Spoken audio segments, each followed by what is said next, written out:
Howdy everyone, Poacher here with an Age of Magic video, and in today's video we are going over the Ascended skills for the Cloud Wanderers. Two of the characters from the faction are receiving Ascended skills, Theodore and Roxanne. So we'll go over them, what they can potentially bring to the team, and how it's affecting the meta, or how it may affect the meta when it is released. After this video we hopefully will do the Orcs, and then I'm hoping the Beastmen up for debate, but we'll see how we're feeling. So let's get into it. Theodore, his basic ability, Lightning Strikes, pretty straightforward. Standard damage is increased by 50%. His basic damage actually does a fair bit of damage, but are you going to want to prioritize this? Probably not. You're looking for more influential skill ups at the moment. Maybe later on when you've got nothing else to work on. If you ever get to that stage, sure, go ahead. But yeah, there's not much to this one. It's just straight up damage increase. Moving on to his second ability, Solar Storm. If the squad is comprised of Wanderers, ignores Fortitude when casting static. So now we're getting to the point where we can ignore Fortitude, get that static out there, and when they get their turn, their damage is going to spread across the enemy team. So you have better chance of applying static. Pretty straightforward again, nothing super insane about this one. Theodore, I guess in the eyes of Playcott, didn't need too much. He's already a pretty insane character. He has insane damage. This static can ramp up as well. It only needs 6 stacks to explode, unlike Tiona's, which needs 20. So it's a lot more impactful early on in the battle. So, yeah, I mean, do you want to? I don't know. I guess you'd have to decide after you started analyzing battles and seeing how effective this static actually is and what it's, if anything, is blocking it. Moving on to his third ability, we have Riding the Lightning. Now this one is fairly decent in the fact that the number of random targets is now increased. So similar to Brynhild's Shield Throw, this one hits 2 extra targets at level 7, and at level 8 it now hits 3 extra targets. So it's a pretty decent upgrade, especially when, again, this ability does a lot of damage. It's also the flying ability, so all the Cloud Wanderers kind of synergize off each other with their flying abilities. So it's just extra damage on the field. If the target already has static on them, they miss a turn, so you potentially have a chance of getting 4 characters to skip a turn instead of 3. So a bit more crowd control, I guess, is not bad at all. Cast 3 charges of static on each target as well. So again, if they've got up to nearly 6 stacks, you could push it over and explode it. Moving on to his passive Stormline, the number of effects that increase the chance of dealing critical damage is increased. So at the start of the battle, Theodore gets 6 stacks of a buff that increases his crit chance to 100%. This is now going from 6 to 10 when awakened. So that is fairly strong. So when you normally start a battle, you use his AoE, which is going to take 5 of the 6 stacks away. If you're in Cradle of Chaos, potentially 6 of the 6 stacks. So not only are you going to be able to cast that ability, you're still going to have the stacks for his, what's the ability called? Riding the Lightning as well. So in theory, in a regular PvP fight, not considering Cradle of Chaos because there's more than 5 enemies sometimes, but in a regular PvP fight, you're going to have guaranteed crit for both abilities. Paired that with Astoria, who increases crit damage. Yeah, you're looking at a bit of a monster. Remember, Astoria moves first as well, so you're going to get that buff, and then he's going to come around and sweep up. He's going to do a lot of damage. So fairly decent for Theodore. I think, like I said, he's already a strong character. I didn't think too much needed to go into him. Extra damage, extra chance to skip enemy turn. You're going to get more crit out of him, so again, more damage. And yeah, it'll be interesting to see how he plays out with I honestly believe he is the primary damage dealer for Cloud Wanderers. Some people disagree, but I'm all hands down for Theodore, and I think these changes, for me personally, I am glad because they're going to help me in my Cradle of Chaos, and I'm just a Cradle of Chaos player now. Just a little bit of FYI, I'm a Cradle of Chaos fanatic at the moment, so yeah, I'm happy with these. Moving into the Queen of the Sky herself, Roxanne. Let's go over her awakened ability, starting with the basic bunch of feathers. Damage is increased by 50%. Pretty straightforward. Are you going to prioritize this in Awakening? Absolutely not. There's no reason. This would be absolutely last situation, and like you still got plenty of the resources to level it up. You're not really getting much from this. Maybe if it deals 3 magic strikes, deal 4 or 5, it's just a straight up damage bonus, nothing crazy to it. Moving on to her first or second ability, sorry. I always forget. People call it basic and then first, or special 1, special 2. Everyone has their own thing. This is ability number 2, Ode of the Heavens. Allied Wanderers cannot receive debuffs for 2 turns. So this removes debuffs from all allies. It's normally a pretty decent ability to start off with, when depending on the faction you're versing.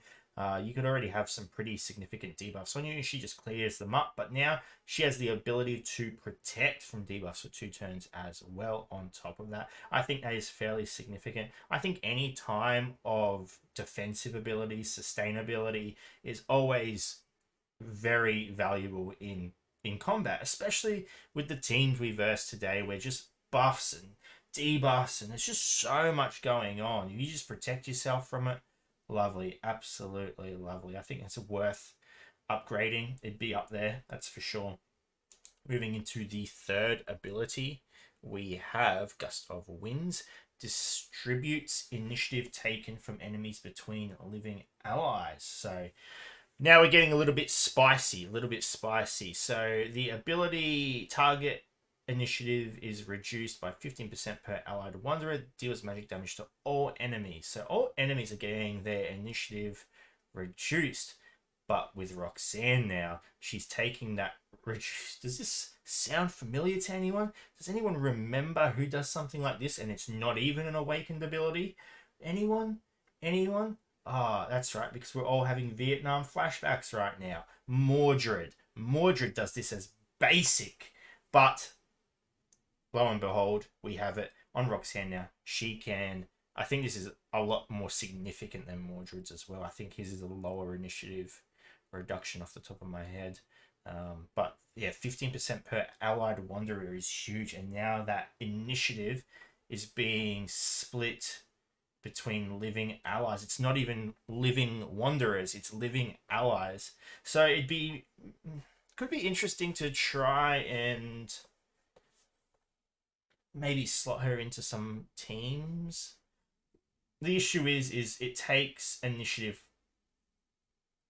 The initiative taken is increased by wanderers, but it's split amongst allies. So I mean, yeah, you start to lose a bit of value if you have alternative characters in the team. I'm not saying it can't be done. It's just I'm glad it can be distributed between allies and not just wanderers. Maybe someone can come up with something. Who knows? There's some crazy people out there that come up with strategies that you would never, ever would have thought of. Moving on to her flying skills, Soar. Ignores fortitude when casting vulnerability. I mean, vulnerability is always good. It allows you to bypass tanks. But I don't know. Cast 4 stacks of buff, increased damage. Yeah, I don't know. I don't know. It's a lot of the Cloud Wanderers are AoE heavy. You start off with a lot of AoE. You think about it, your battle starts, you use Astoria's buffs, or if you choose to use her basic, because remember her third ability is on cooldown at the beginning of the battle, so your options are buff your heroes or use her basic, which in a full Cloud Wanderers team would trigger twice, but both of them are AoE abilities. Now, moving down the line from Astoria, you go into Theodore, who is going to lead with an AoE ability. Then you move over to Roxanne, who will either buff or protect, or if you choose to go for her middle ability, it's an AoE ability. Then we go to Ramfort, who on most cases will buff, then he could use his other ability, which is a single target, but then we're back to Astoria. So yeah, the first few bouts of damage are all AoE. And then, oh no, we go to Eva, sorry, Eva, who does, again, AoE damage. AoE damage. That's why, yeah, Eva does AoE damage as well with her third ability. So there's a lot of AoE damage. A lot of AoE damage. I mean, for vulnerability isn't super important, I don't think. You'd probably try. You see, now this ability with the vulnerability, it makes you want to maybe save it later on after you used all your AoE. Then you cast this, and then you can go in for the kill on targets other than the tank. But I think it's, I don't know, it maybe gives it more value using it later. You could start off with the Ode of Heavens, remove all debuffs, protect yourself, and then come up with Soar as your second ability when all your AoE has been cast, and then you're moving into single target damage. So potentially, I think it just gives her a few more ways to use her in battle. Moving on to her leadership ability, we have Keepers of Knowledge. If the squad is comprised of Wanderers, they receive Shield at the beginning of the round in any mode. So originally this was Cradle of Chaos. You get a 30% of their max HP as Shield. Now this is just any mode. Cradle of Chaos, Tomb of Horrors, Tournament, Arena. Is there any other mode? Raids? I guess raids as well. Yeah, raids. Event raids. So she gets a lot more utility. It's interesting. Shields, just in any mode. It'd be a bit scary in Arena. There are a lot of heroes that can deal quite well with Shield. And not only that, not only do they deal well with Shield, they get stronger with Shield. Librarian, for example, pretty sure his ability gives him guaranteed crit on enemies that have a shield, and he removes shields straight up, removes them. I'm pretty sure it gives him guaranteed crit. I just did the video on them. I'm pretty sure that's how it works. But yeah, there are characters that benefit from the enemy having shield. So I don't know. I think that's, to me, Cloud Wanderers are more, I don't know. I don't know where they excel in. They're used everywhere, but I don't know what area of the game they excel in. Like you 100% use them more than anywhere else. I know people use them in Raid very successfully.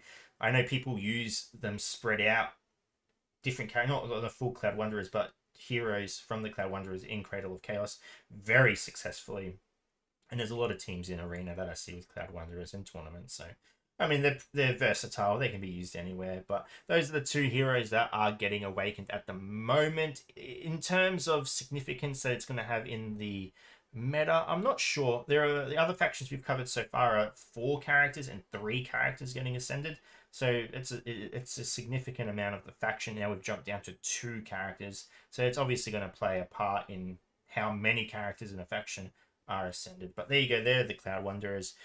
Do with it what you will. We can start theory crafting on how to use them, but yeah, there you go. There's the information. Anyway, ladies and gentlemen, thank you so much for watching. If you have any questions, feel free to leave a comment below. I will answer it to the best of my ability. And wherever you're around the world, until next time, please take care of yourself.